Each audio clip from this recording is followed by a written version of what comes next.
Bharat station ಯೋಜನೆ ಚಾಲನೆಗೆ ಕ್ಷಣಗಣನೆ ಶುರುವಾಗಿದೆ. ಯೋಜನೆಗೆ ಚಾಲನೆ ನೀಡಿದ್ದಾರೆ ಪ್ರಧಾನಿ ನರೇಂದ್ರ ಮೋದಿ. ರಾಜ್ಯದ 13 ರೈಲು ನಿಲ್ದಾಣ ಮೇಲ್ದರ್ಜೆಗೇರಿಸೋದಕ್ಕೆ ಕಾಮಗಾರಿ ಶುರುವಾಗಿದೆ. ಒಂದು ಕನಸಿನ ಯೋಜನೆ ಅಮೃತ ಭಾರತ. ರಾಜ್ಯದ 13 ರೈಲು ನಿಲ್ದಾಣ ಮೇಲ್ದರ್ಜೆಗೇರಿಸೋದಕ್ಕೆ ಈಗ ಚಾಲನೆ ನೀಡಲಾಗುತ್ತೆ. ವಿಡಿಯೋ ಕಾನ್ಫರೆನ್ಸ್ ಮೂಲಕ ಪ್ರಧಾನಿ ನರೇಂದ್ರ ಮೋದಿ ಚಾಲನೆ ನೀಡಿದ್ದಾರೆ. ಮಂಗಳೂರು, ಬಳ್ಳಾರಿ, ಕಲಬುರಗಿ ರೈಲು ನಿಲ್ದಾಣ ಮೇಲ್ದರ್ಜೆಗೆ, ಧಾರವಾಡ, ಹಾಸನದ ಅರಸೀಕೆರೆ, ಹರಿಹರ, ಗೋಕಾಕ್, ಘಟಪ್ರಭಾ, ಗದಗ, ಕೊಪ್ಪಳ ರೈಲು ನಿಲ್ದಾಣಗಳೆಲ್ಲವೂ ಕೂಡ ಮೇಲ್ದರ್ಜೆಗೆ ಏರಿಸೋದಕ್ಕೆ ಈಗ ದೊಡ್ಡ ಒಂದು ರೂಪುರೇಷೆ ರೆಡಿಯಾಗಿದೆ. 24,000 ಕೋಟಿ ವೆಚ್ಚದಲ್ಲಿ 508 ನಿಲ್ದಾಣ ಮೇಲ್ದರ್ಜೆಗೆ ಏರಿಸಲಾಗುತ್ತೆ. ಮೂಲಸೌಕರ್ಯಗಳ ಅಭಿವೃದ್ಧಿ, ಮಹಾನಗರಗಳ ಸಂಪರ್ಕ ಜೊತೆಗೆ ಚಿಲ್ಲರೆ ಮಾರಾಟ ಏನಿದೆ, ಚಿಲ್ಲರೆ ಮಾರಾಟ ಮಳಿಗೆ, ಒನ್ ಸ್ಟೇಷನ್ ಒನ್ ಪ್ರಾಡಕ್ಟ್ಸ್ ಮಳಿಗೆ ಯೋಜನೆಗೆ ಚಾಲನೆ ನೀಡಲಿದ್ದಾರೆ ಪ್ರಧಾನಿ ಮೋದಿ. ರಾಜ್ಯದ 13 ರೈಲ್ವೆ ಸ್ಟೇಷನ್ಗಳು ಈ ಒಂದು ವ್ಯಾಪ್ತಿಯಲ್ಲಿ ಬರುತ್ತೆ. ಈ ಮೊದಲ ಹಂತದಲ್ಲಿ ಏನಿದೆ, ವಿಡಿಯೋ ಕಾನ್ಫರೆನ್ಸ್ ಮೂಲಕ ಪ್ರಧಾನಿ ನರೇಂದ್ರ ಮೋದಿ ಇದಕ್ಕೆ ಚಾಲನೆ ನೀಡಲಿದ್ದಾರೆ. ಒಂದು ಮಾಡೆಲ್ ಆದಂಥ ರೈಲ್ವೆ ಸ್ಟೇಷನ್ಗಳು, ಅಂದ್ರೆ ಹೇಗೆ ನಾವು ವಿದೇಶಗಳಲ್ಲೆಲ್ಲ ಒಂದು ಸ್ಟೇಷನ್ಗಳನ್ನು, ರೈಲ್ವೆ ಸ್ಟೇಷನ್ಗಳನ್ನು ನೋಡ್ತೀವಿ, ಹಾಗೆ ನಮ್ಮಲ್ಲೂ ಕೂಡ ವೆಲ್ ಅಪ್ಡೇಟೆಡ್ ಒಂದಷ್ಟು ನೀವೀಗ ನೋಡ್ತಾ ಇದ್ರೆ ಹೇಗೆ ಒಂದು ಡೆಮೋ ಇದೆ, ಅದರ ಒಂದಷ್ಟು ಮಾಡೆಲನ್ನು ಕೂಡ ರೆಡಿ ಮಾಡಿದ್ದಾರೆ, ಹೇಗೆ ಒಂದು ಸ್ಟೇಷನ್ ಕಾಣಬೇಕು ರೈಲ್ವೆ ಸ್ಟೇಷನ್ ಅಂತ. ಸೊ ವಿಡಿಯೋ ಕಾನ್ಫರೆನ್ಸ್ ಮೂಲಕ ಇದಕ್ಕೆ ಚಾಲನೆ ಸಿಗುತ್ತೆ. 24,000 ಕೋಟಿ ವೆಚ್ಚದಲ್ಲಿ 508 ನಿಲ್ದಾಣಗಳಿಗೆ ಒಂದು ಹೊಸ ಮೆರುಗು ಬರುತ್ತೆ. ಇನ್ನು ಅಮೃತ್ ಭಾರತ ಸ್ಟೇಷನ್ ಯೋಜನೆ ಚಾಲನೆಗೆ ಈಗ ಕೌಂಟ್ ಡೌನ್ ಶುರುವಾಗಿದೆ.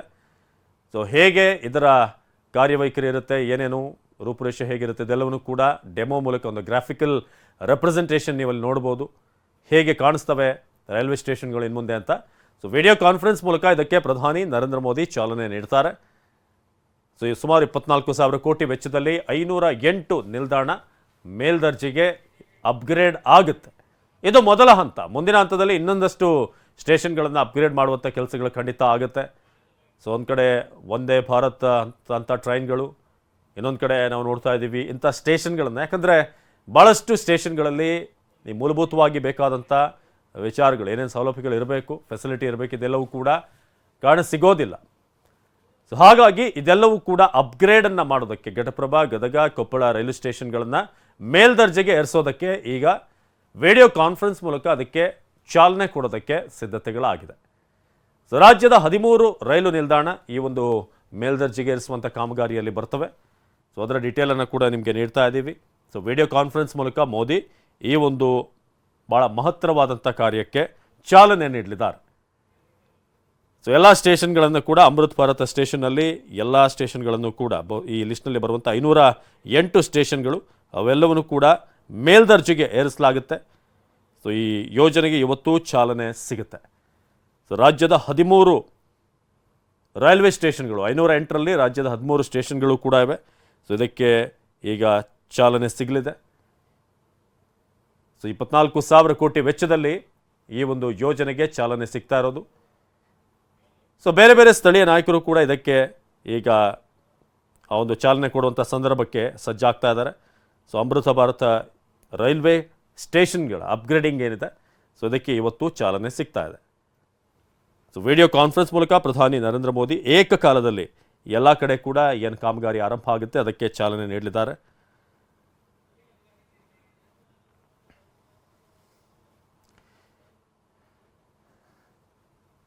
ಸೊ ಧಾರವಾಡದಲ್ಲಿ ಕಾರ್ಯಕ್ರಮಕ್ಕೆ ಸಿದ್ಧತೆ ಆಗ್ತಾ ಇದೆ. ಅಮೃತ್ ಭಾರತ್ ನೀವಲ್ಲಿ ನೋಡ್ಬೋದು. ಸಂಸದರಾದಂಥ ಏನು ಕೇಂದ್ರ ಸಚಿವರಾಗಿರುವಂಥ ಪ್ರಹ್ಲಾದ್ ಜೋಶಿ ಅವ್ರನ್ನ ನೋಡ್ತಾ ಇದ್ದೀವಿ. ದೀಪ ಬೆಳಗುವ ಮೂಲಕ ಇದಕ್ಕೆ ಚಾಲನೆ, ಈ ಒಂದು ಯೋಜನೆಗೆ ಚಾಲನೆ ಕೊಡೋದಕ್ಕೆ ಸಿದ್ಧತೆಗಳು ಆರಂಭ ಆಗಿದೆ.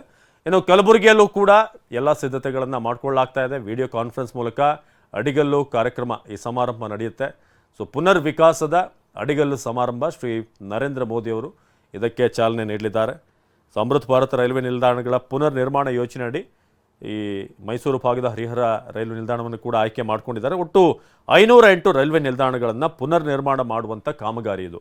ಸೊ ಏಕಕಾಲದಲ್ಲಿ ಆಗಸ್ಟ್ 6ರ ಬೆಳಗ್ಗೆ ಇದಕ್ಕೆ ಮುಹೂರ್ತವನ್ನು ಫಿಕ್ಸ್ ಮಾಡಿರೋದು. ಸೊ ಇನ್ನು ಬೇರೆ ಬೇರೆ ಕಡೆ ಸಂಸದರಾದಂಥ ಸಿದ್ದೇಶ್ವರ್, ಬಿ ಪಿ ಹರೀಶ್, ಹೀಗೆ ವಿಧಾನಸಭಾ ಕ್ಷೇತ್ರದವರು ಇವರೆಲ್ಲರೂ ಕೂಡ ಚಾಲನೆ ಕೊಡೋದು. ಇನ್ನೊಂದು ಕಡೆ ಕೊಪ್ಪಳದಲ್ಲೂ ಕೂಡ ಚಾಲನೆ ಕೊಡುವಂಥ ದೃಶ್ಯಗಳನ್ನು ನೋಡ್ತಾ ಇದ್ದೀವಿ ದೀಪ ಬೆಳಗುವ ಮೂಲಕ. ಸೊ ರಾಜ್ಯದ 13 ರೈಲು ನಿಲ್ದಾಣದ ಮೇಲ್ದರ್ಜೆಗೇರಿಸುವಂಥ ಕಾಮಗಾರಿ ನಡೆಯಲಿದೆ. ಸೊ ಬೇರೆ ಬೇರೆ ಕಡೆ ಕೊಪ್ಪಳದಲ್ಲಿ ಹಾಗೆ ಕಲಬುರಗಿಯಲ್ಲಿ ಆಗಲೇ ದೃಶ್ಯಗಳನ್ನು ನೋಡಿದ್ವಿ. ಧಾರವಾಡದಲ್ಲಿ ಸೊ 24,000 ಕೋಟಿ ವೆಚ್ಚದಲ್ಲಿ ಈ ಒಂದು ಯೋಜನೆ ಈಗ ಚಾಲನೆ ಪಡಿತಾ ಇರೋದು. ಸೊ ರಾಜ್ಯದ ಒಟ್ಟು 13 ನಿಲ್ದಾಣಗಳಿವೆ. ಸೊ ಬಹುತೇಕ ಯಾವ್ಯಾವ ರೈಲ್ವೆ ಸ್ಟೇಷನ್ಗೆ ಹೆಚ್ಚಿನ ಈ ಮಾಡಿಫಿಕೇಷನ್ ಅಗತ್ಯ ಇದೆ ಇದೆಲ್ಲವೂ ಕೂಡ ಲಿಸ್ಟ್ ಔಟ್ ಮಾಡಲಾಗಿದೆ.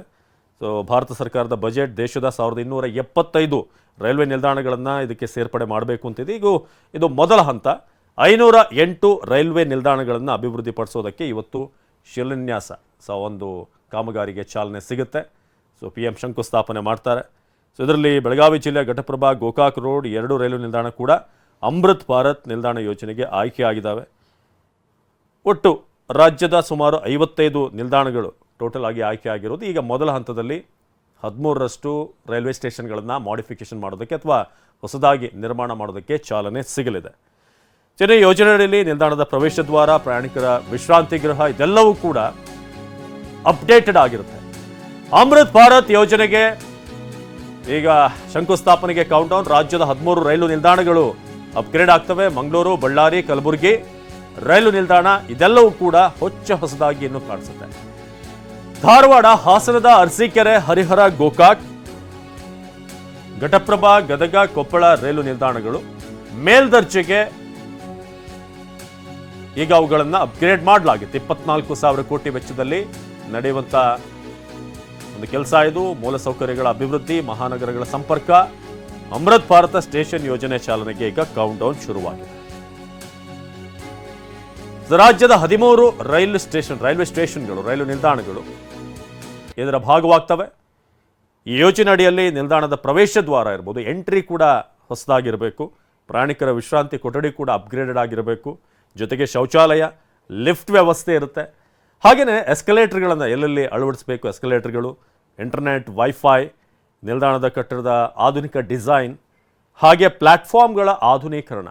ಸೊ ನಮ್ಮಲ್ಲಿ ಪ್ಲ್ಯಾಟ್ಫಾರ್ಮ್ಗಳ ಕ್ವಾಲಿಟಿ ಹೇಗಿರುತ್ತೆ ಇದೆಲ್ಲವನ್ನು ಕೂಡ ನೀವು ನೋಡಿರ್ತೀರಿ. ಬೇರೆ ಬೇರೆ ಸ್ಟೇಷನ್ಗಳಲ್ಲಿ ಶೌಚಾಲಯದಲ್ಲಿರುವಂಥ ಶುಚಿತ್ವ ಇದೆಲ್ಲವೂ ಕೂಡ ಅಪ್ಗ್ರೇಡ್ ಮಾಡುವಂಥದ್ದು. ಇನ್ನು ನಿಲ್ದಾಣಗಳ ನಿರಂತರ ಅಭಿವೃದ್ಧಿಗೆ ಈ ಯೋಜನೆ ನಾಂದಿ ಹಾಡುತ್ತೆ. ವೇಟಿಂಗ್ ರೂಮ್ನಲ್ಲಿ ಹಾಗೆ ಶೌಚಾಲಯಗಳಿರ್ಬೋದು, ಜೊತೆಗೆ ಪ್ಯಾಸೆಂಜರ್ಗಳಿಗೆ ಒಂದು ಕ್ಲಿಯರ್ ಇನ್ಫಾರ್ಮೇಷನನ್ನು ನೀಡುವಂಥ ನಿಟ್ಟಿನಲ್ಲಿ ಭಾಳಷ್ಟು ಕಡೆ ರೈಲ್ವೆ ಸ್ಟೇಷನ್ನಲ್ಲಿ ಒಂದಷ್ಟು ಕನ್ಫ್ಯೂಷನ್ಸ್ ಇರುತ್ತೆ. ಯಾವ ರೂಟ್ನಲ್ಲಿ ಹೇಗೆ, ಅಲ್ಲಿ ಎಲೆಕ್ಟ್ರಾನಿಕ್ ಡಿಸ್ಪ್ಲೇ ಇದ್ದರೂ ಕೂಡ ಭಾಳಷ್ಟು ಮಂದಿ ಹಳ್ಳಿಯಿಂದ ಬಂದಂಥವ್ರಿಗೆ ಎಲ್ರಿಗೂ ಕೂಡ ಅನುಕೂಲ ಆಗೋ ರೀತಿಯಾಗಿ ಪ್ರತಿಯೊಂದು ಕೂಡ ಕ್ಲಿಯರ್ ಕಟ್ಟಾಗಿ ಗೊತ್ತಾಗೋ ಹಾಗೆ, ಜೊತೆಗೆ ಕಾಯುವಂಥ ಸಮಯದಲ್ಲಿ ಸೇಫ್ಟಿ ಭಾಳ ಮುಖ್ಯವಾಗಿ ರೈಲ್ವೆ ನಿಲ್ದಾಣಗಳಲ್ಲಿ ಹೆಣ್ಣು ಮಕ್ಕಳ ಸೇಫ್ಟಿ ಇರ್ಬೋದು, ಮಕ್ಕಳದಿರ್ಬೋದು, ಇದೆಲ್ಲವನ್ನು ಕೂಡ ನಿಗಾ ಇರಿಸೋ ಹಾಗೆ ಅಲ್ಲಿ ಏನೇನು ಮಾಡಬೇಕು. ಜೊತೆಗೆ ಈಗಿನ ಟೆಕ್ನಾಲಜಿ ವೈಫೈಯನ್ನು ಬಳಸೋ ಮೂಲಕ ಜೊತೆಗೆ ಹೊಸದಾಗಿ ಏನೆಲ್ಲ ಅಳವಡಿಕೆ ಮಾಡಬಹುದು ಇದೆಲ್ಲದರ ಬಗ್ಗೆ ಕೂಡ ಈ ಯೋಜನೆ ಬೆಳಕು ಹರಿಸುತ್ತೆ. अपने दूरदर्शी एवं अभिनव दृष्टिकोण से भारत को नई ऊंचाइयों पर ले जाने के लिए सतत प्रयत्नशील परम आदरणीय प्रधानमंत्री जी, आपके द्वारा विकसित भारत निर्माण के संकल्प को सिद्ध करने की दिशा में अमृत भारत स्टेशन योजना के अंतर्गत रेलवे स्टेशनों को पुनर्विकसित कर उनका कायाकल्प किया जा रहा है और इसी क्रम में आज पूरे भारतवर्ष में 508 रेलवे स्टेशनों के पुनर्विकास की आधारशिला रखी जा रही है। इस कार्यक्रम को प्रारंभ करने के लिए मैं सर्वप्रथम माननीय रेल, संचार, इलेक्ट्रॉनिक्स एवं सूचना प्रौद्योगिकी मंत्री श्री अश्विनी वैष्णव जी से स्वागत संबोधन के लिए अनुरोध करती हूँ। परम आदरणीय प्रधानमंत्री श्री नरेंद्र मोदी जी, देश के विभिन्न राज्यों से जुड़े माननीय राज्यपाल एवं माननीय मुख्यमंत्री महोदय, केंद्रीय मंत्रिमंडल और विभिन्न राज्यों की मंत्री महोदय, माननीय सांसद, माननीय विधायक महोदय, उपस्थित पद्म पुरस्कार से सम्मानित महानुभाव, अध्यापकगण, छात्र, स्पोर्ट्स पर्सन्स और समाज के विभिन्न क्षेत्रों से जुड़े प्रबुद्ध नागरिक और मीडिया के सभी साथी, आप सबका इस ऐतिहासिक समारोह में हार्दिक स्वागत करता हूं। माननीय प्रधानमंत्री जी का रेलवे से एक भावनात्मक जुड़ाव रहा है। उन्होंने रेलवे को यातायात के साधन से बढ़कर जन सामान्य के जीवन में बदलाव लाने का आधार माना है। रेलवे को आर्थिक विकास का माध्यम माना है। पिछले 9 वर्षों में भारतीय रेलवे में हुए अभूतपूर्व ट्रांसफॉर्मेशन प्रधानमंत्री जी की रेल विकास से राष्ट्र विकास की सोच का साक्षी है। इस वर्ष देश के हर राज्य को प्रधानमंत्री जी ने रिकॉर्ड रेल बजट का आवंटन किया है। पिछले 9 वर्षों में रेलवे को आवंटित राशि करीब 9 गुना बढ़कर इस साल 2,40,000 करोड़ रुपए की गई। प्रधानमंत्री जी का एक स्पष्ट फोकस रहा है सेफ्टी, उत्तम पैसेंजर एक्सपीरियंस और नई टेक्नोलॉजी का उपयोग। चाहे जम्मू कश्मीर में आज विश्व का सबसे ऊंचा रेलवे आर्च ब्रिज बन रहा हो, कोलकाता में हुगली नदी के नीचे मेट्रो बनने का काम हो, देश में चल रही 50 वंदे भारत सर्विसेज का काम हो, या फिर तेजी से बन रहे मुंबई से अहमदाबाद बुलेट ट्रेन प्रोजेक्ट का काम हो, प्रधानमंत्री जी के नेतृत्व में इन सब प्रोजेक्ट्स की देश भर में चर्चा है। इसी कड़ी में अमृत भारत स्टेशन की परिकल्पना भी 140 करोड़ देशवासियों की आकांक्षाओं और अपेक्षाओं को पूरा करने के संकल्प से बंधी है। माननीय प्रधानमंत्री जी का स्पष्ट मार्गदर्शन था कि स्टेशन का डिजाइन ऐसा बने जो अगले 50 वर्षों की जरूरतों के लिए उपयुक्त हो। ऐसे वर्ल्ड क्लास डिजाइन पे काम करके आज 508 स्टेशन का फाउंडेशन स्टोन माननीय प्रधानमंत्री जी ले करेंगे। इसीलिए आज हर स्टेशन का पुनर्विकास इस तरह से हो रहा है कि शहर के दोनों भागों को जोड़े, स्टेशन सिटी सेंटर के रूप में उभरे, मल्टी मोडल ट्रांसपोर्ट सुविधाएं हो, city bus, metro, car, bike, पैदल यात्री सभी आसानी से आ जा सके, नई अर्बन स्पेसेस बने जो नागरिकों को नई सुविधाएं दे सके, हर स्टेशन पर रूफ प्लाजा हो जहां पर वोकल फॉर लोकल और वन स्टेशन वन प्रोडक्ट के माध्यम से स्थानीय क्राफ्ट्समैन को नए अवसर मिले। ये हमारे लिए सौभाग्य की बात है कि माननीय प्रधानमंत्री जी आज पूरे देश में अपने विजन पर आधारित 508 अमृत भारत स्टेशनों का शिलान्यास करेंगे।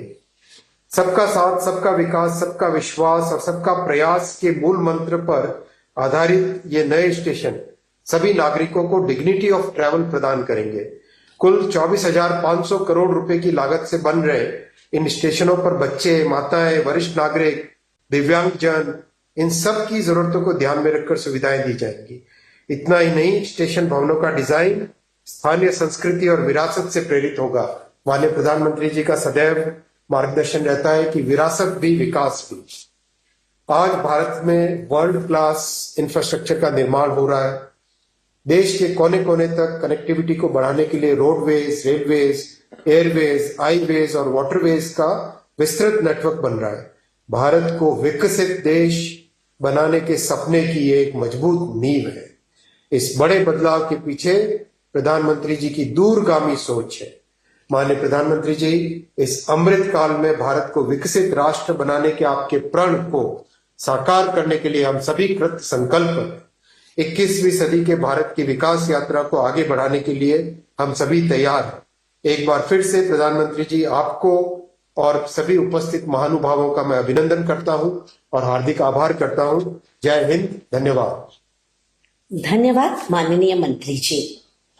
आज के इस कार्यक्रम के माध्यम से देश में रेलवे इंफ्रास्ट्रक्चर के एक नए युग का आरंभ होने जा रहा है। 508 रेलवे स्टेशनों को विश्व स्तरीय बनाने के क्रम में जिन सुविधाओं का सृजन किया जा रहा है, आइए नजर डालते हैं इसकी झलक दिखाती एक लघु फिल्म पर।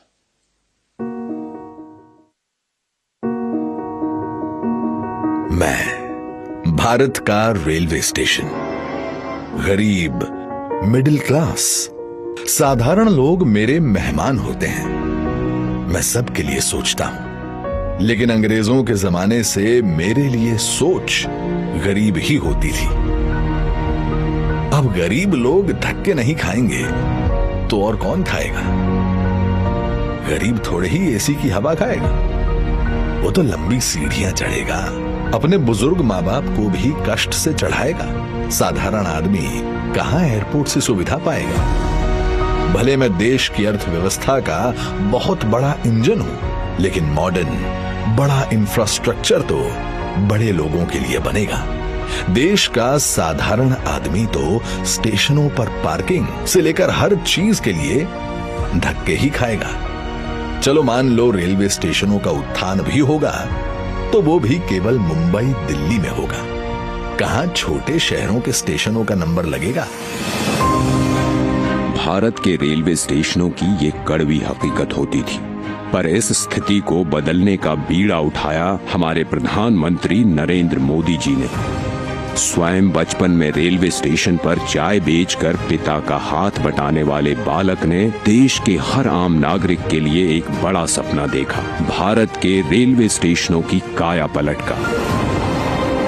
देश के 3 रेलवे स्टेशनों को बदलकर ये यात्रियों के सामने नए भारत की संकल्प शक्ति दिखा चुके हैं। गांधीनगर का कैपिटल स्टेशन, भोपाल का रानी कमलापति स्टेशन और बेंगलुरु का सर एम विश्वेश्वरैया स्टेशन। इसी राह पर पूरे देश के 508 रेलवे स्टेशनों का पुनर्विकास होने जा रहा है। देखिए इस नक्शे को। देश भर में आकांक्षाओं तक पहुंचेगी ये क्रांति, जो कि प्रेरणा होगी अमृत काल में हर क्षेत्र के बाकी स्टेशनों के लिए।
इसीलिए प्रधानमंत्री जी ने अमृत काल में नए भारत के इस सपने को नाम दिया है अमृत भारत स्टेशन।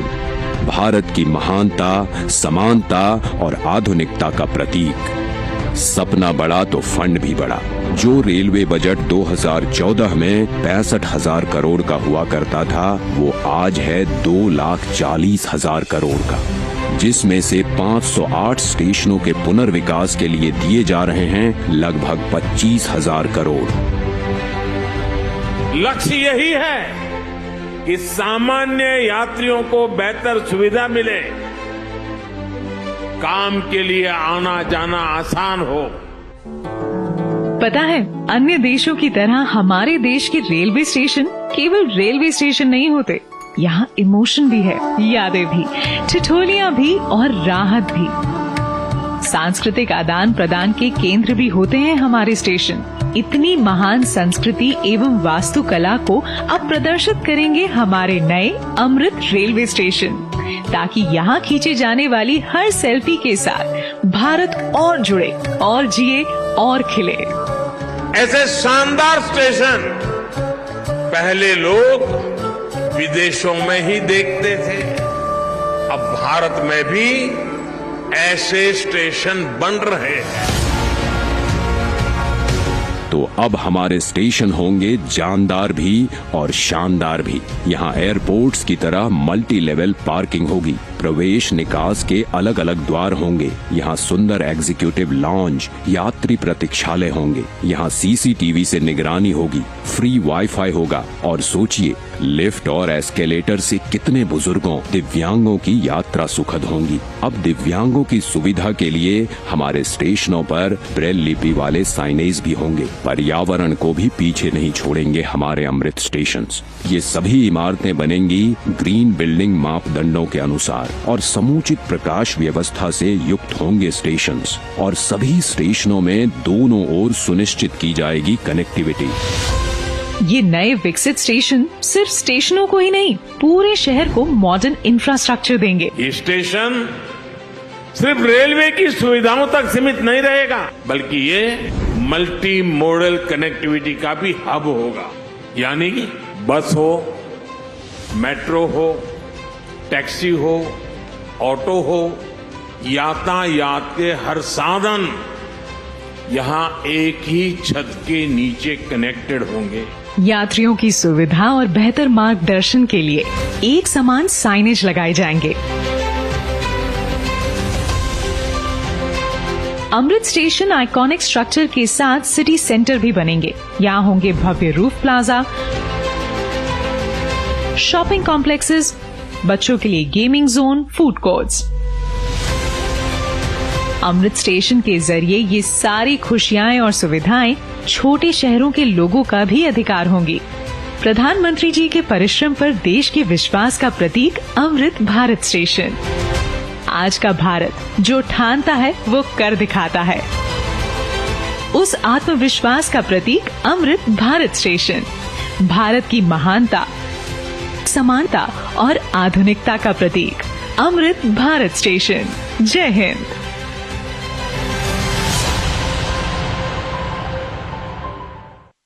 प्रधानमंत्री जी से आग्रह करती हूँ कि वे रिमोट का बटन दबाकर 508 अमृत भारत स्टेशनों के पुनर्विकास का शिलान्यास करें।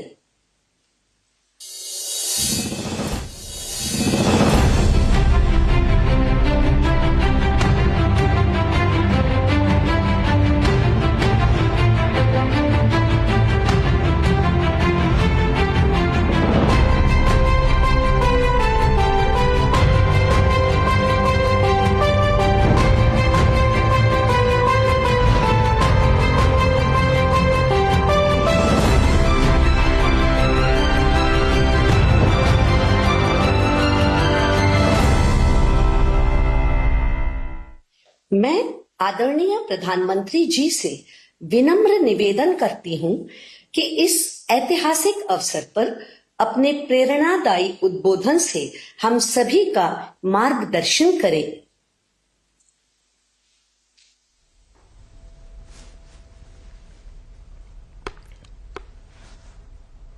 नमस्कार। देश के रेल मंत्री श्री अश्विनी वैष्णव जी कार्यक्रम में देश के कोने कोने से जुड़े केंद्रीय मंत्रिमंडल के अन्य सदस्य, विभिन्न राज्यों के गवर्नर, मुख्यमंत्रीगण, राज्य मंत्रिमंडल के मंत्रीश्री, सांसदगण, विधायकगण,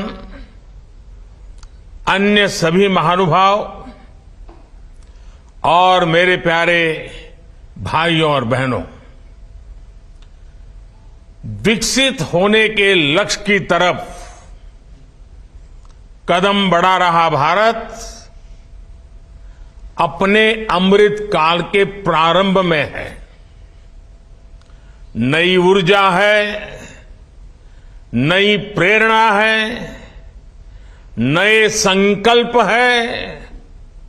इसी आलोक में आज भारतीय रेल के इतिहास में भी एक नए अध्याय की शुरुआत हो रही है।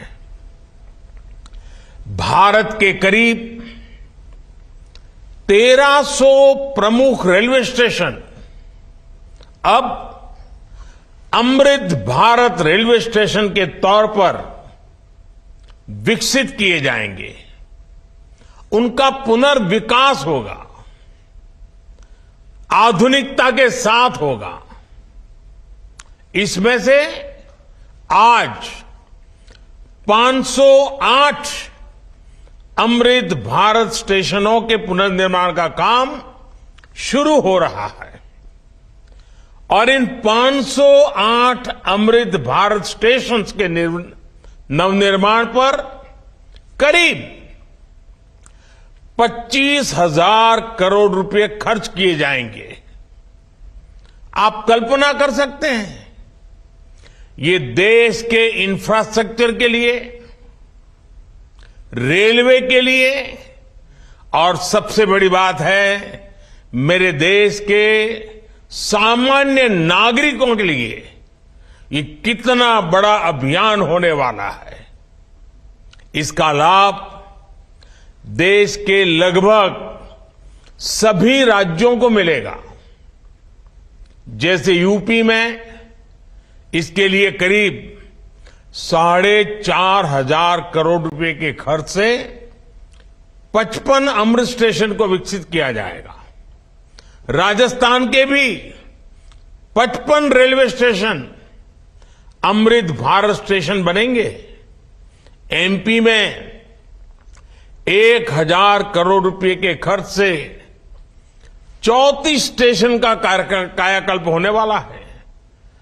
महाराष्ट्र में 44 स्टेशन के विकास के लिए 1,500 करोड़ रुपए से ज्यादा खर्च होंगे। तमिलनाडु, कर्नाटका और केरला के भी प्रमुख स्टेशंस को अमृत भारत स्टेशन के रूप में विकसित किया जाएगा। मैं अमृत काल के प्रारंभ में इस ऐतिहासिक अभियान के लिए रेल मंत्रालय की सराहना करता हूं और सभी देशवासियों को बधाई देता हूं। साथियों, आज पूरी दुनिया की दृष्टि भारत पर है। वैश्विक स्तर पर भारत की साख बढ़ी है। भारत को लेकर दुनिया का रवैया बदला है और इसकी दो प्रमुख बातें हैं, दो मुख्य वजह हैं। पहली, आप देशवासी, भारत के लोगों ने करीब करीब 3 दशक बाद, 30 साल बाद देश में पूर्ण बहुमत की सरकार बनाई। वो पहली वजह। और दूसरी वजह है पूर्ण बहुमत की सरकार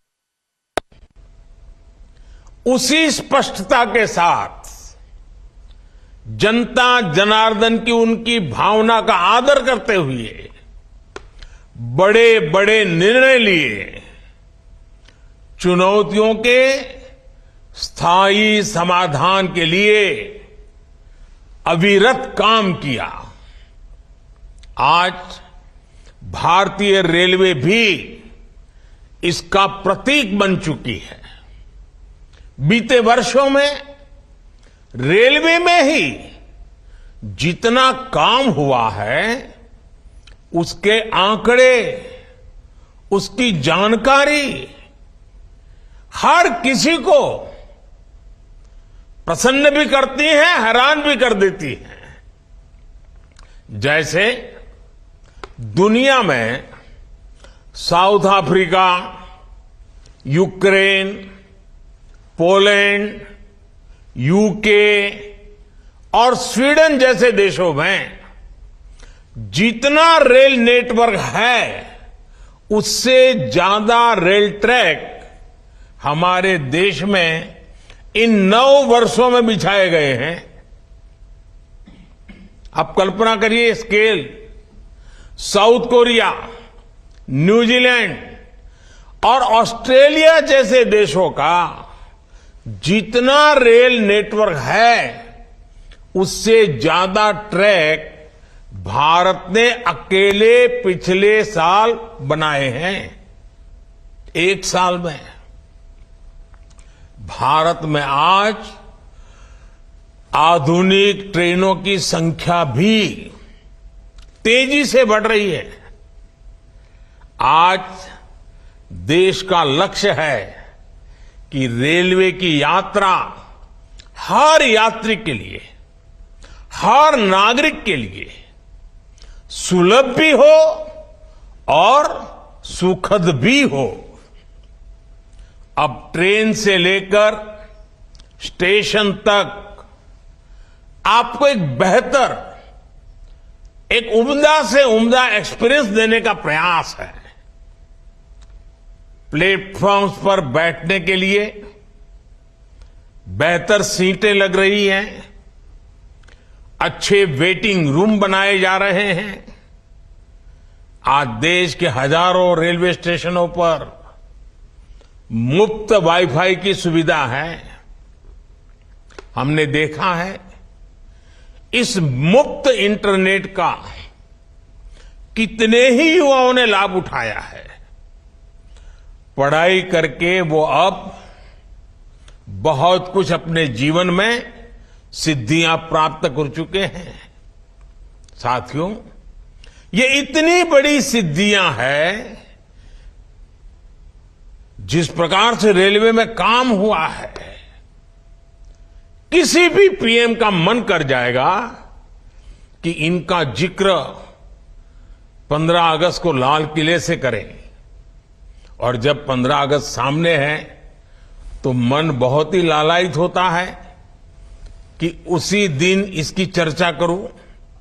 लेकिन आज ये इतना विराट आयोजन हो रहा है, देश के कोने कोने से लोग जुड़े हैं, इसलिए मैं अभी ही इस बात पर इतने विस्तार से चर्चा कर रहा हूं।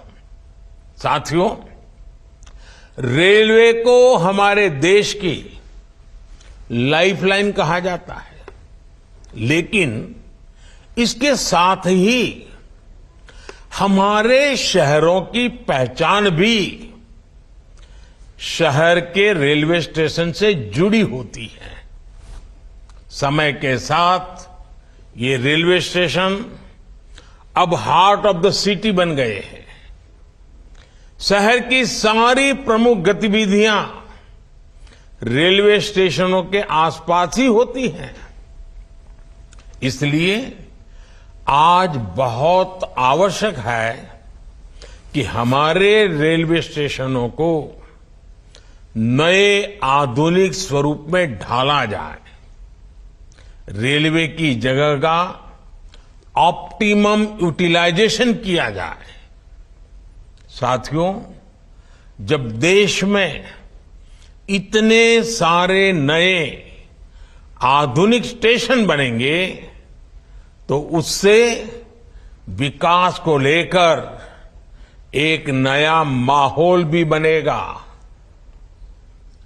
देसी विदेशी कोई भी पर्यटक जब ट्रेन से इन आधुनिक स्टेशनों पर पहुंचेगा तो राज्य की, आपके शहर की पहली तस्वीर उसे जरूर प्रभावित करेगी। वो यादगार बन जाती है। आधुनिक सेवाओं के कारण पर्यटन को बढ़ावा मिलेगा।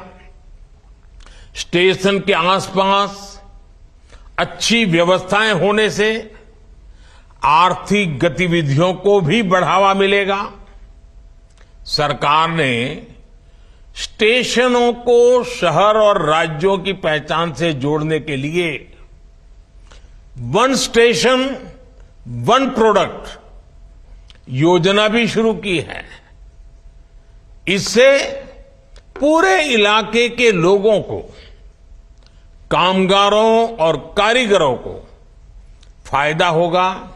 साथ ही जिले की ब्रांडिंग भी होगी। साथियों, आजादी के अमृत काल में देश ने अपनी विरासत पर गर्व का भी संकल्प लिया है। ये अमृत रेलवे स्टेशन उसके भी प्रतीक बनेंगे, हमें गर्व से भर देंगे। इन स्टेशंस में देश की संस्कृति और स्थानीय विरासत की झलक दिखेगी। जैसे जयपुर रेलवे स्टेशन में हवा महल, आमेर फोर्ट जैसी राजस्थान की धरोहरों की झलक होगी। जम्मू कश्मीर का जम्मू तवी रेलवे स्टेशन प्रसिद्ध रघुनाथ मंदिर से प्रेरित होगा। नागालैंड के दीमापुर स्टेशन पर वहां की 16 जनजातियों की लोकल वास्तुकला दिखाई देगी। हर अमृत स्टेशन शहर की आधुनिक आकांक्षाओं और प्राचीन विरासत का प्रतीक बनेगा। देश के विभिन्न ऐतिहासिक स्थलों और तीर्थ स्थानों को जोड़ने के लिए इन दिनों देश में एक भारत गौरव यात्रा ट्रेन, भारत गौरव टूरिस्ट ट्रेन भी चल रही है। शायद आपके ध्यान में आया होगा, उसको भी मजबूती दी जा रही है। साथियों, किसी भी व्यवस्था को ट्रांसफॉर्म करने के लिए जरूरी होता है कि हम उसके पोटेंशियल को पहचानें। भारतीय रेल में तो ग्रोथ को रफ्तार देने का अपार पोटेंशियल है। इसी सोच के साथ बीते 9 वर्षों में हमने रेलवे में रिकॉर्ड इन्वेस्टमेंट किया है। इस साल के रेलवे को 2.5 लाख करोड़ रुपए से ज्यादा का बजट दिया गया है। ये बजट 2014 की तुलना में 5 गुना ज्यादा है। आज एक होलिस्टिक सोच के साथ रेलवे के समग्र विकास के लिए काम हो रहा है। इन 9 वर्षों में लोकोमोटिव्स उत्पादन में भी 9 गुना की वृद्धि हुई है। आज देश में पहले की अपेक्षा 13 गुना ज्यादा HLB कोच बन रहे हैं। साथियों, नॉर्थ ईस्ट में रेलवे के विस्तार को भी हमारी सरकार ने प्राथमिकता दी है। रेलवे लाइनों का दोहरीकरण हो, गेज परिवर्तन हो, इलेक्ट्रिफिकेशन हो, नए रूट्स का निर्माण हो, इस पर तेजी से काम किया जा रहा है। जल्द ही पूर्वोत्तर के सभी राज्यों की राजधानियां रेलवे नेटवर्क से जुड़ जाएगी। नागालैंड में 100 साल बाद दूसरा रेलवे स्टेशन बना है। नॉर्थ ईस्ट में नई रेल लाइनों की कमीशनिंग भी पहले के मुकाबले 3 गुना ज्यादा हो रही है। साथियों, पिछले 9 वर्षों में 2200 किलोमीटर डेडिकेटेड फ्रेट कॉरिडोर भी बनाए गए हैं। इसकी वजह से माल गाड़ियों के ट्रेवल टाइम में काफी कमी आई है। दिल्ली एनसीआर से वेस्टर्न पोर्ट तक, चाहे गुजरात के समुद्री तट हो या महाराष्ट्र का समुद्री तट हो, पहले से जो सामान ट्रेन से पहुंचाने में एवरेज औसतन 72 घंटे लगते थे, आज वही लगेज, वही सामान, वही गुड्स 24 घंटे में पहुंच जाता है। ऐसे ही दूसरे रूट्स पर भी टाइम में 40% की कमी आई है। ट्रैवल टाइम में कमी आने का मतलब है कि मालगाड़ियों की गति बढ़ी है और सामान भी अब ज्यादा तेजी से पहुंच रहा है। इसका बड़ा लाभ हमारे उद्यमियों, कारोबारियों और खास करके हमारे किसान भाई बहनों को हो रहा है। हमारी फल सब्जियां अब ज्यादा तेजी से देश के एक कोने से दूसरे कोने तक जा रही है। जब देश में इस तरह का ट्रांसपोर्टेशन तेज होगा तो उतनी ही तेजी से भारत के जो उत्पाद है, हमारे छोटे मोटे कारीगर, हमारे लघु उद्योग जो कुछ भी उत्पादन करते हैं, वो सामान विश्व बाजार में भी तेजी से पहुंचेगा।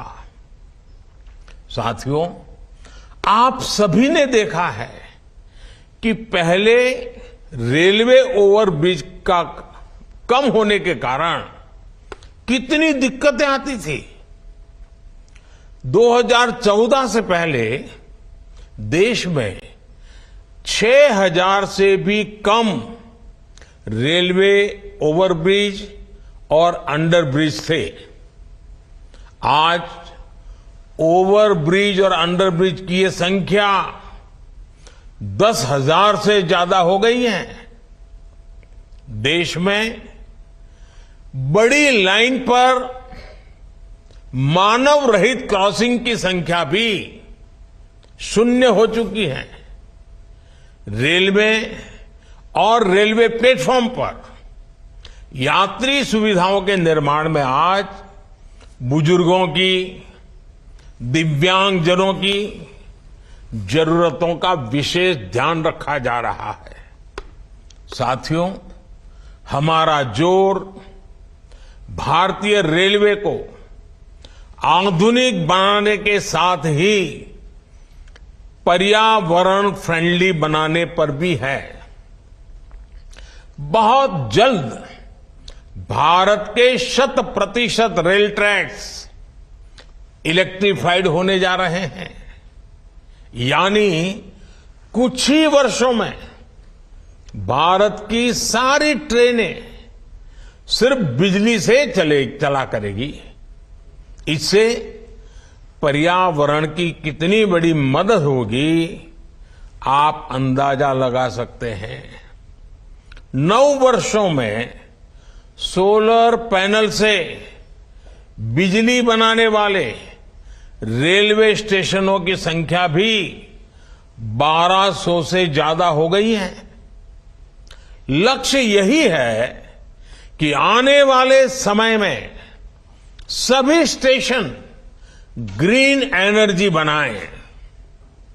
हमारी ट्रेनों के करीब 70,000 डिब्बे, 70,000 कोचेज में एलईडी लाइट्स लगाई जा चुकी हैं। ट्रेनों में बायो टॉयलेट्स की संख्या भी 2014 के मुकाबले अब 28 गुना ज्यादा हो गई है। ये जितने अमृत स्टेशन बनेंगे, ये भी ग्रीन बिल्डिंग्स के मानकों को पूरा करेंगे। 2030 तक भारत एक ऐसा देश होगा जिसकी रेलवे नेट जीरो एमिशन पर चलेगी।